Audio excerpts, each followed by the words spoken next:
Dietitians came and spoke to you, Maddie, and she spoke to a pretty large group, which was great. And then I will also be speaking on Thursday night about stress and immune function and how to optimize nutrition around that as well.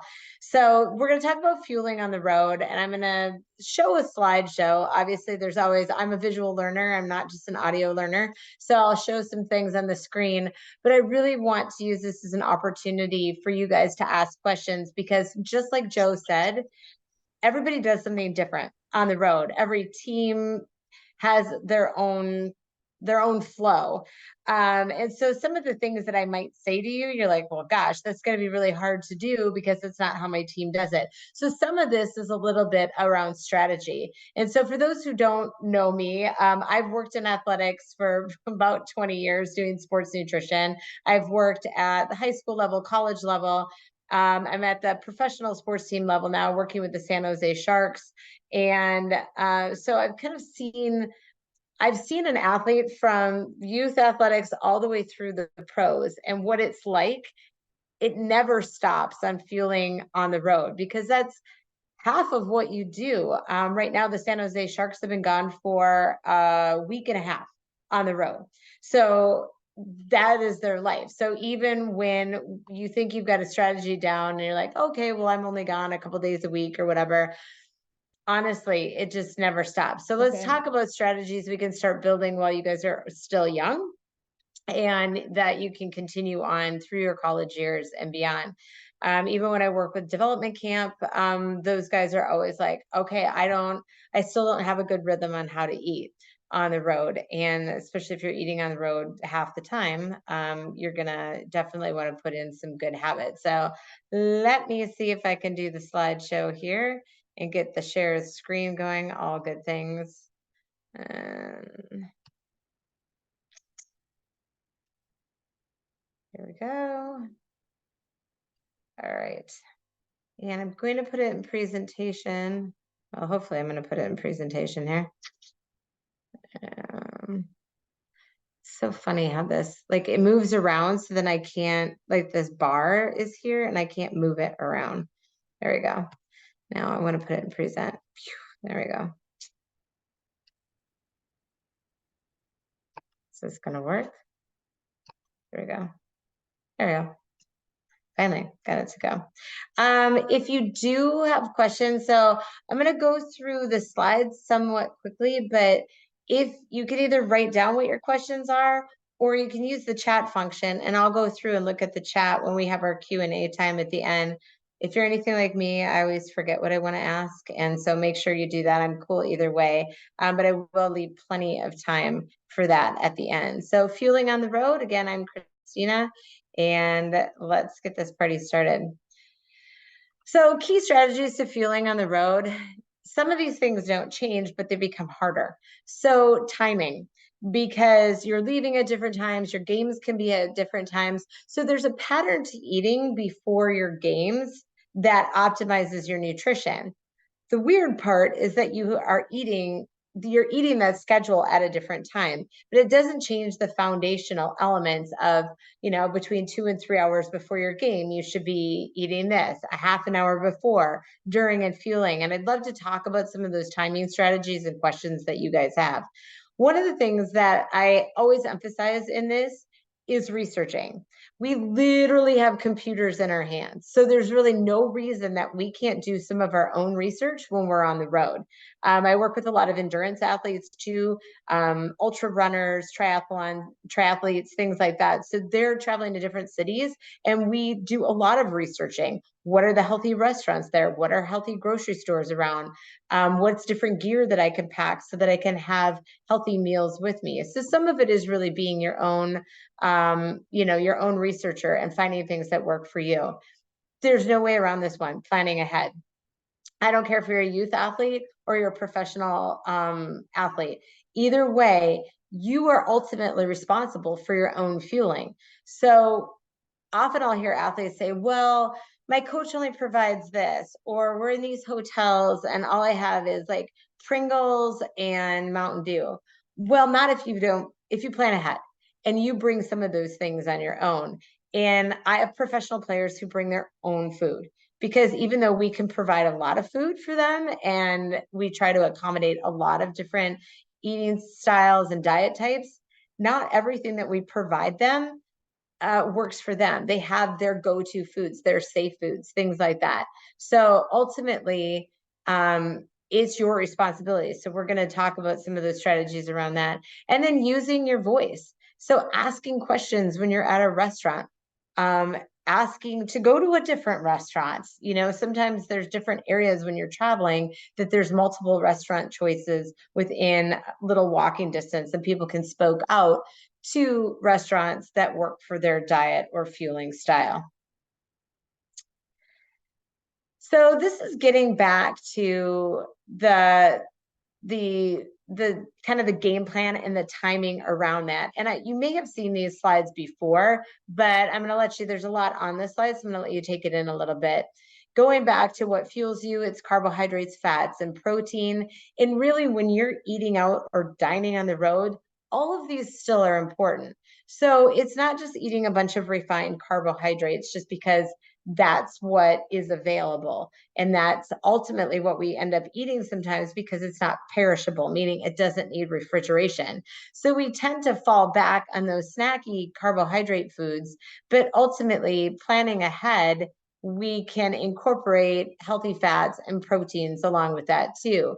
If we aren't, then we are kind of stuck eating things like pretzels at midnight, which isn't the best refueling source. It's okay, but where's the protein, right?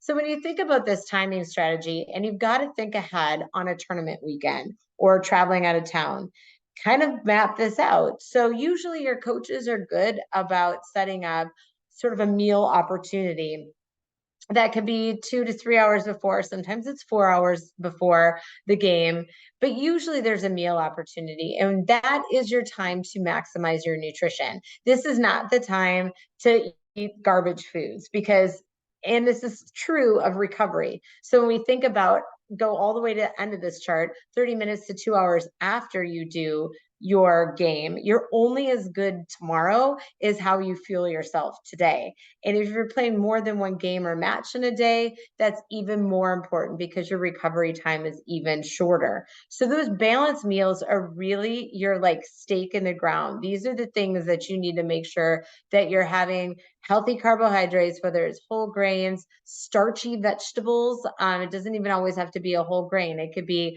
a sweet potato. It could be a baked potato. It could be roasted roots vegetables. So those are starchy carbohydrates. Fruits, vegetables, fats, and then getting those proteins. So making sure that you're having a protein source. Not only is that good to keep your blood sugar even and your energy even as you go into that game day, it also helps with recovery and repair of your muscles. So those balanced meals are literally the stakes in the ground. The things in between there sometimes can be individual, but this is when you're planning ahead. So when I work with endurance athletes, we practice our nutrition just like we're practicing our sport. So as they're practicing for an endurance event, we try out different carbohydrate sources and different proteins and things, different combinations to see what helps them fuel themselves the best and keeps their energy up. And practicing that is super important, because stomach upset shouldn't be a thing. If you're consistently getting side aches or stomach upset, this means you're not fueling yourself with the things that are supporting your body.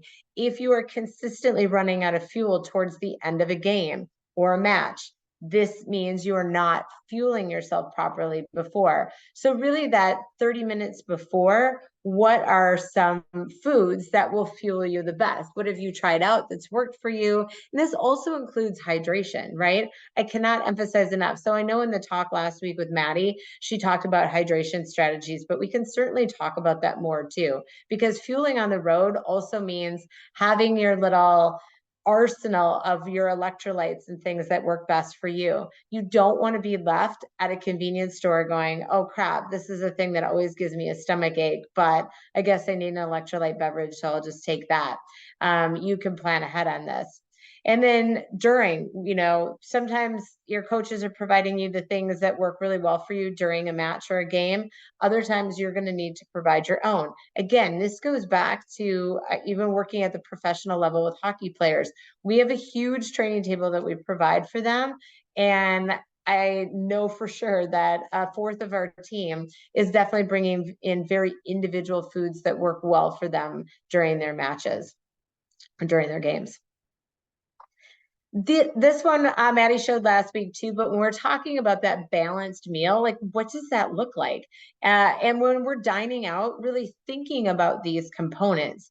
If you are going to a place like Noodles and Company and you're just getting buttered noodles, you're missing half of the things that you need on there. You're missing a really good protein source. You're missing those produce type foods, whether it's fruits and vegetables that provide the micronutrients and the fiber that your body needs to enhance its performance, the micronutrients to help heal, recover, keep your immune system functioning well, and the fiber to help keep your digestive tract going great, and also to keep your blood sugar levels even as well. So all of these work together. And when we are at certain restaurants or hotel eating, sometimes we can fall in the trap of just eating sort of one food group. And it tends to be refined carbohydrates because that's what's available, or that's what's available in the C-store or the hotel lobby store. So this is why planning ahead is extremely important. This is why it means you might have to bring some of your own food and be responsible for that.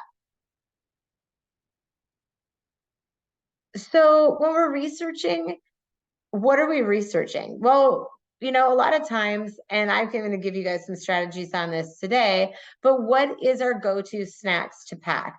Yes, we know Coach is going to provide this. We know there's things at convenience stores that work for us, so we can buy it on the road. But what are my go-to?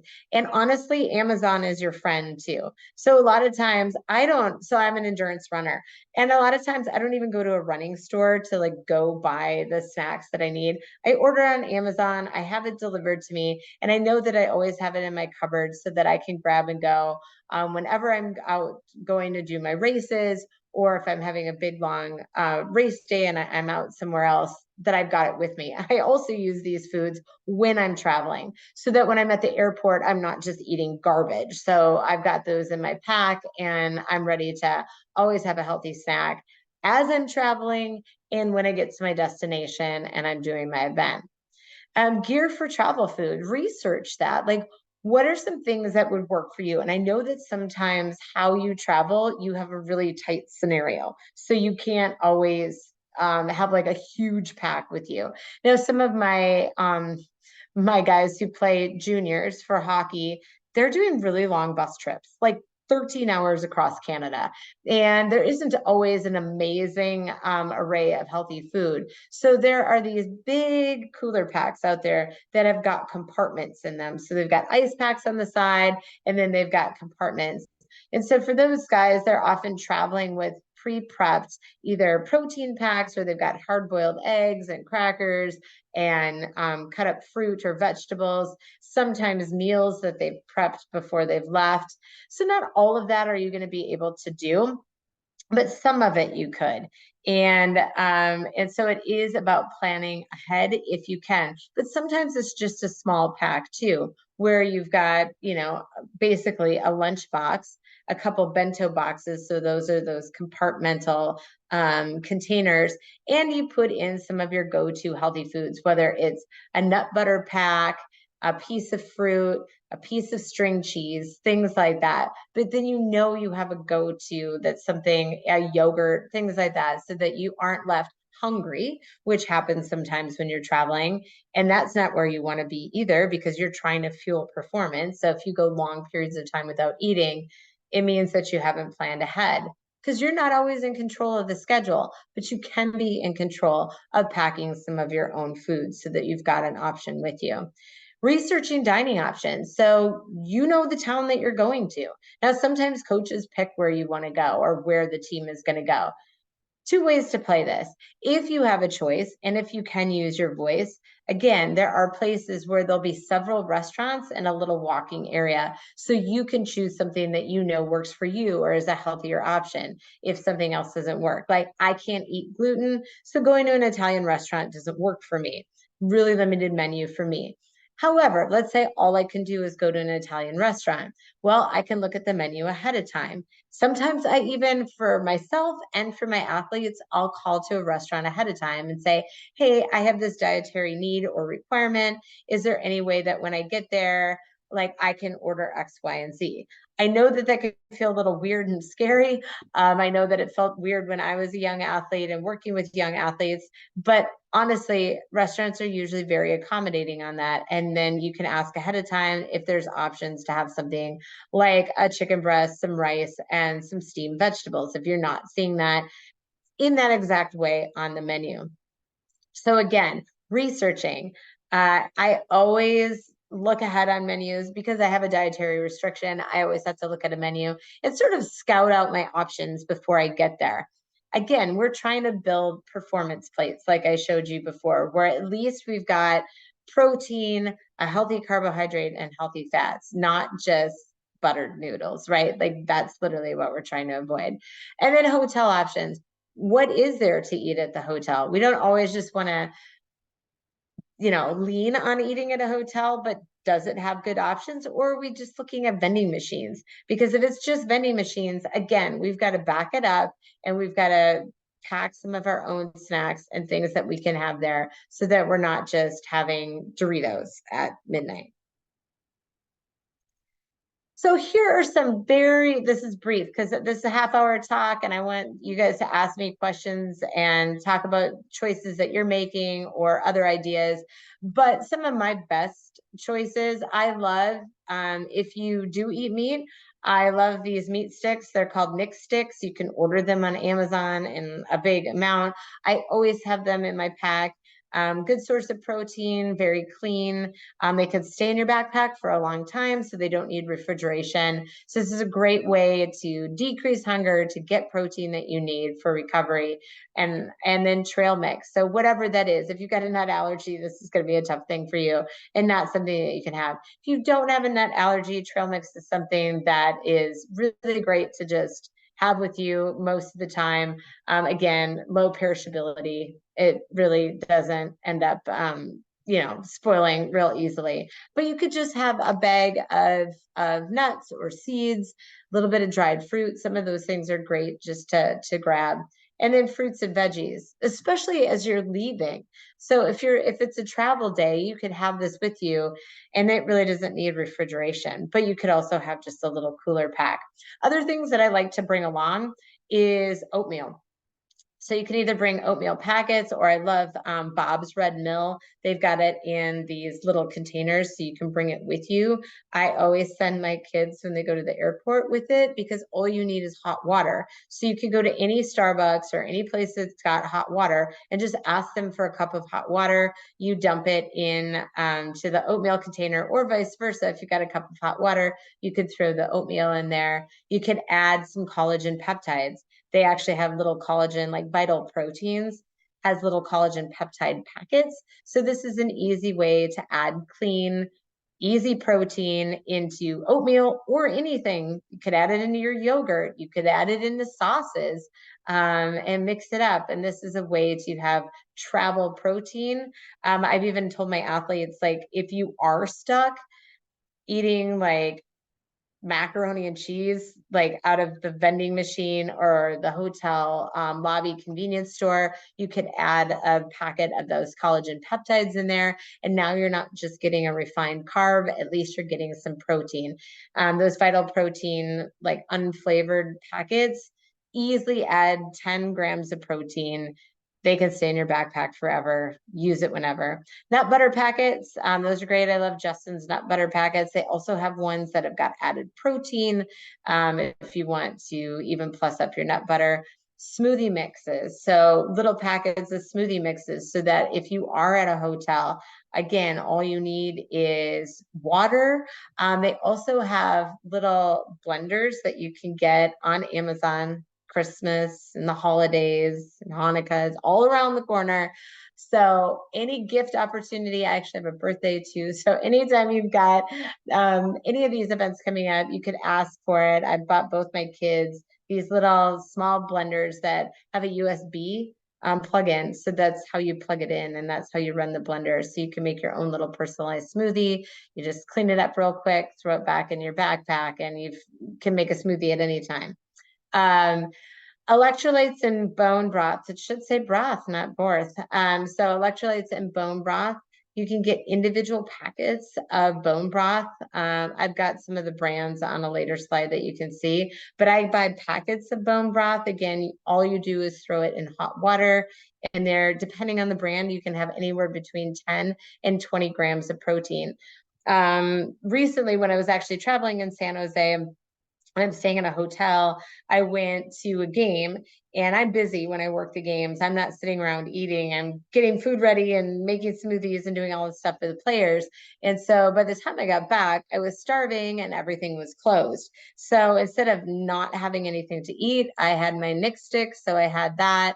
I had a couple of clementines that I brought with me. And then I had bone broth because I had a coffee machine in my hotel room. So I just ran water, made it hot water, and threw the bone broth packet in there. So I had a little cup of soup. So these are little strategies that you can do even when it's late at night. Again, I already talked about gear, like small coolers with little ice packs or little compartments, containers that you can put your different food groups in, stick it in there. Smoothie shakers or travel blenders, like I just talked about. Everybody should have a thermal water bottle of some kind, whether it's a larger kind of Yeti container or Stanley or something like that, so that you can always find a drinking fountain. You can always have your electrolyte packets and throw them in there. So there's no excuses that you need to always have like a Powerade or a Gatorade, because you can travel with your own. So key points, don't rely on convenience stores, pack some of your own. And I love this one because it's so true. It isn't vacation. You're on a business trip. Literally, that's what you're doing. So when you are on an away trip, this isn't vacation. So you don't eat like you're on vacation either. You're on a game day business trip. And so you've got to fuel yourself just the way that you would want to, even if you were at home. So stay consistent on what fuels you the best. Eating a lot of new things can lead to gastrointestinal issues, and that's obviously not something that you want to deal with when you're out there too. So stay hydrated, but definitely avoid the sugary drinks. So I'll give you some of my favorite electrolytes in a little bit. And don't mindlessly snack. I think that's one of the things that happens when we travel. You're either bored or nervous or tired, and all of those things can really drag you into needing or feeling like you need to just mindlessly snack. So this slide's got a lot on it, but basically when we're thinking about travel, we really lose a lot of fluid when we are on airplane travel, especially it's a very dry environment. So we really do need to aim for keeping our hydration up and remembering our electrolytes. It's really about relaxing as much as we can during that too, spending a lot of our energy on while we're traveling helps us to unfortunately be tired when we are trying to do our game day activities. So maybe bringing some things that are relaxing to you, earplugs, eye masks, tart cherry capsules are something that are really good at calming. Magnesium, I'll talk about that in a little bit, is a great supplement to help relax and help you get to sleep. Some great non-caffeinated teas are a great way to relax at the end of the day as you're trying to wind down and go to sleep. And again, keeping that gut health good when we travel. We're in a lot of different places with a lot of different like microorganisms. And so probiotic rich foods can help, but also taking a probiotic can also help too. So when you think about food, is really no shortage when you're on the road because you're stopping at different places often. Be mindful of your choices to keep your energy up, right? So we really want to do combos, right? Carb and protein together. So if we're gonna have popcorn, have something that also has protein in it. If it's protein, also maybe have something with fat in it, like Kind bars. And then carbs with fat, well, that's like almonds and a plate of cut up fruit. So we really do want to do these combos. We really don't want to just have one macronutrient by itself. And so as you think about the combos, whether you're snacking or eating at a restaurant, you always want to eat all the macronutrients together if possible. So dining options, look ahead, like I said before. And again, we want to make sure that we're getting a carbohydrate, we're getting a protein, we're getting our color. So we're getting our fruits and vegetables with those micronutrients, healthy fats here, and then things that are healthy that actually taste great, right? So Chipotle is a great option, but Chick-fil-A can be a great option too when you think about eating in the cafeteria or a hotel.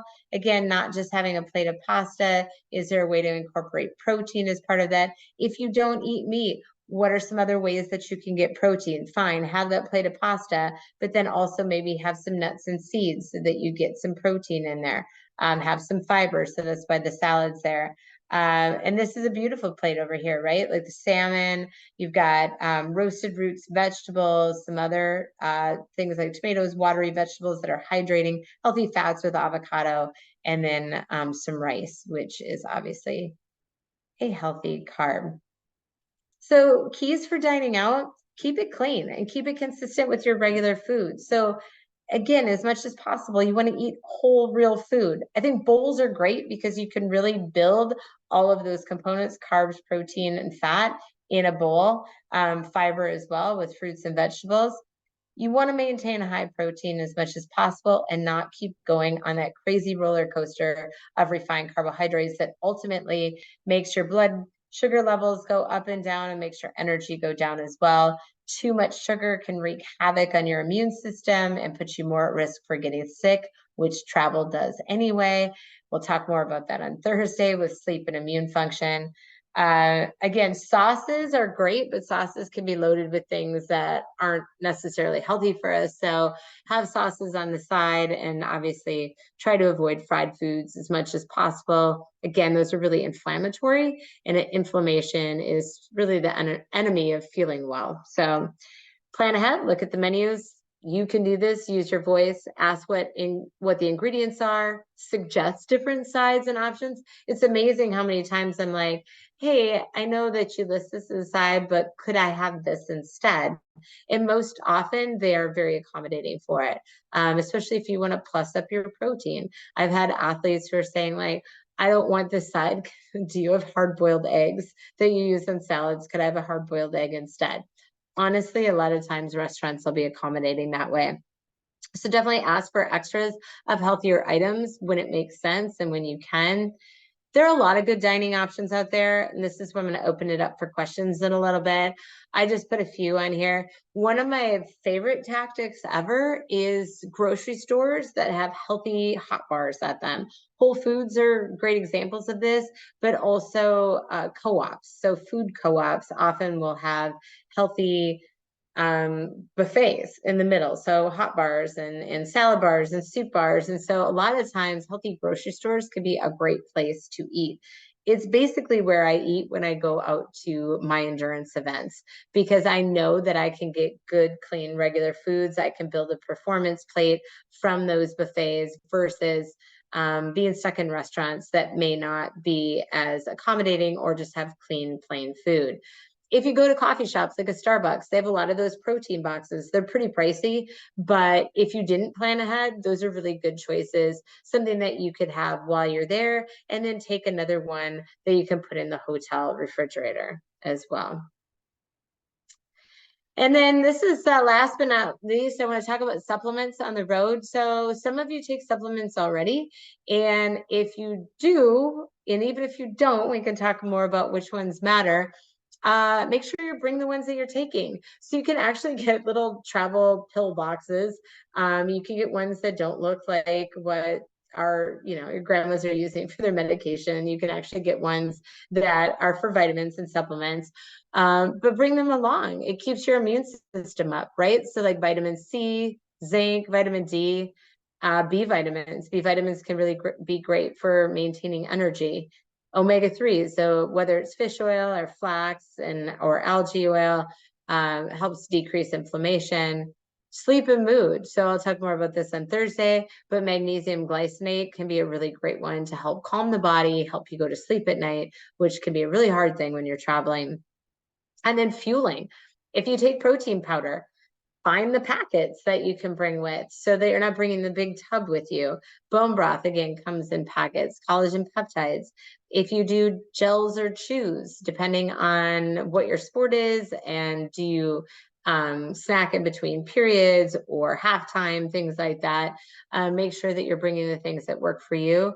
And then hydration, electrolytes, make sure that you're not just relying on C-stores for that or what's being brought for training table. So some of the brands that I like for vitamins, I like Thorne. They've got a lot of NSF approved, which is what's needed as you continue on in the NCAA and then in professionals. Dr. Kellyanne is the one, that's the brand for bone broth, and she actually has packets. Again, I buy it on Amazon. Nutridyne is another great place to get vitamins. And then Element, or some people say LMNT, but it's Element, Scratch, and ORS. So Scratch should have a K on it, not a CH. Sorry about that. So there's some couple of typos on this one, but Scratch should have a K on it after the T. But those are some of my favorite brands that are clean and NSF certified for the vitamins. And so anyway, when you're on the road, don't forget your body still needs some of those things that you're using when you're at home. And now it's the Q&A time. I wanted to be mindful of it. Oh boy, we did go a little long, but let's answer some questions. I'm going to look at the chat first because I know there's probably some stuff in there. What do you advise to eat at places like Noodles, Chipotle, and Panera? That's a really great question. And again, I love that you're asking. It's about looking at that menu and building a performance plate. So you're avoiding heavily sauced things. You're avoiding things that are fried. Chipotle is pretty amazing because Chipotle, you literally can build a performance bowl super easy. So I recommend like getting a bowl, getting rice, getting a protein source, whether it's an animal protein or plant protein, getting some type of vegetable on there that you like. Guacamole is a healthy fat, do it. If you like cheese and sour cream, fine, that's great. And then if you're talking about noodles, so Noodles and Company, so sometimes, again, you have to look for, make sure that you're getting things that have some level of protein in it. And I would be careful I would look ahead on the menu. You want to make sure that you're trying to get at least 10 grams of protein in whatever meal is there. And some of those won't have it. Some will be really high in fat, really high in carbs, but really low in protein. So not just having noodles with cheese or noodles with butter. You can get gluten-free noodles at Noodles and Company. So adding a vegetable to it, adding a vegetable on the side or a piece of fruit. So those are ways to get that fiber in there. And then Panera, they've got a healthier line of food. So on their menu, taking a look at that. And again, it doesn't always have to be a salad. I mean, you're really trying to build something. It can be a sandwich, but you want to make sure that it's not heavy on like, just meat and sauce, but that it's got vegetables as part of it too.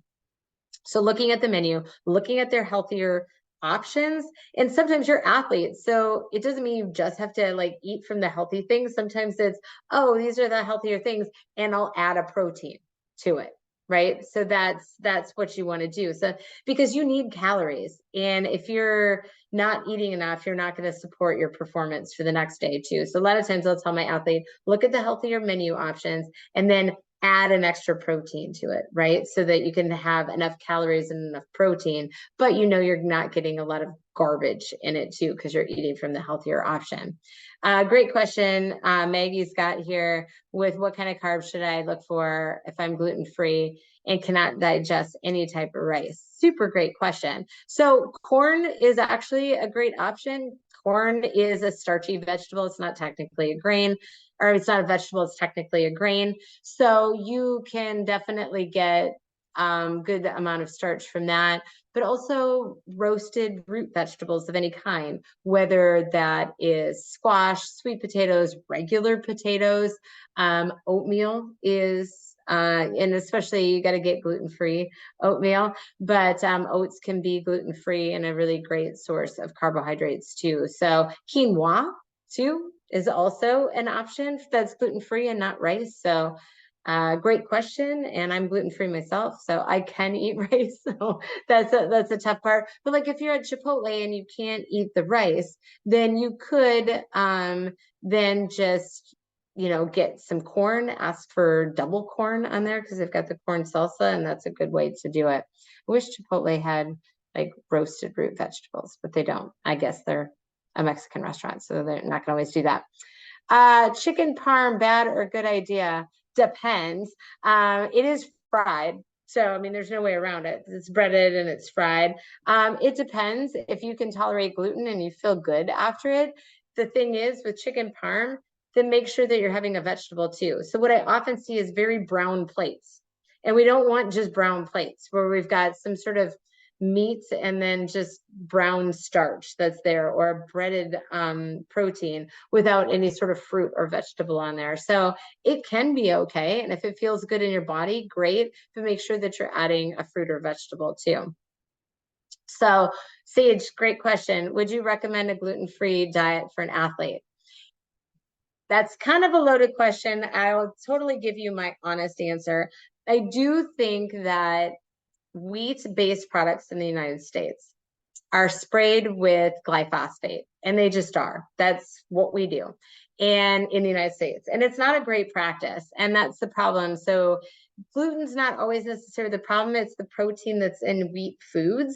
So when we eat wheat in the United States, we're eating foods. If it's not organic wheat, then we're getting basically a chemical bomb. And unfortunately, glyphosate is very inflammatory, and it also can cause leaky gut. So over time, it can cause problem in most people.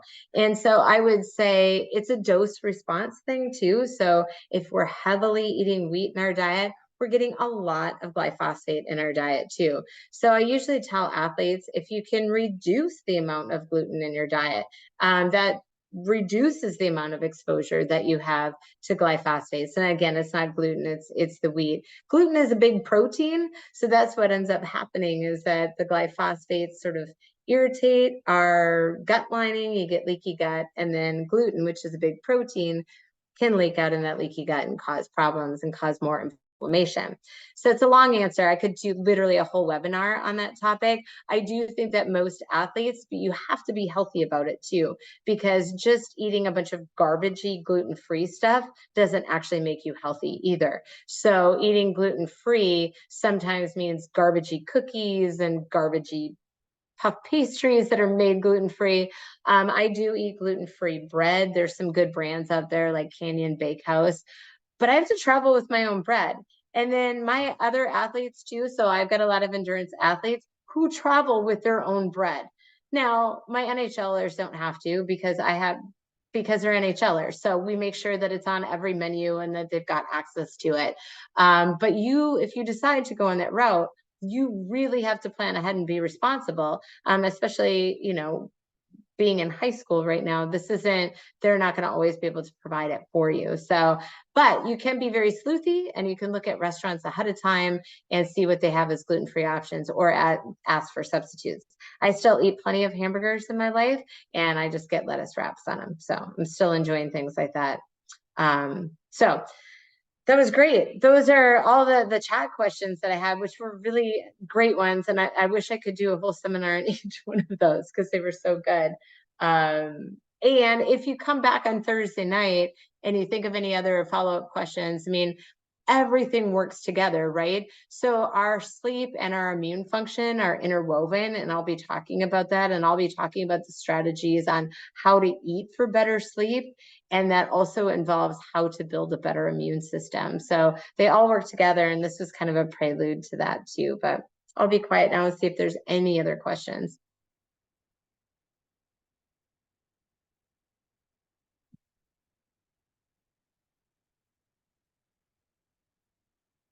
Okay, I don't see anymore. Obviously, my contact information too. I'll share my screen again quick. You guys can see it. See, I've got it on there. So by all means, feel free to email me any questions that you guys have as well. But otherwise, as always, it's great to meet with you all. Thank you for taking the time to be here. And I will be back on Thursday night. So much. This was awesome. Thank you. I appreciate you guys, and I appreciate you taking your time out, and we will see you guys on Thursday. Sounds Thank good. you.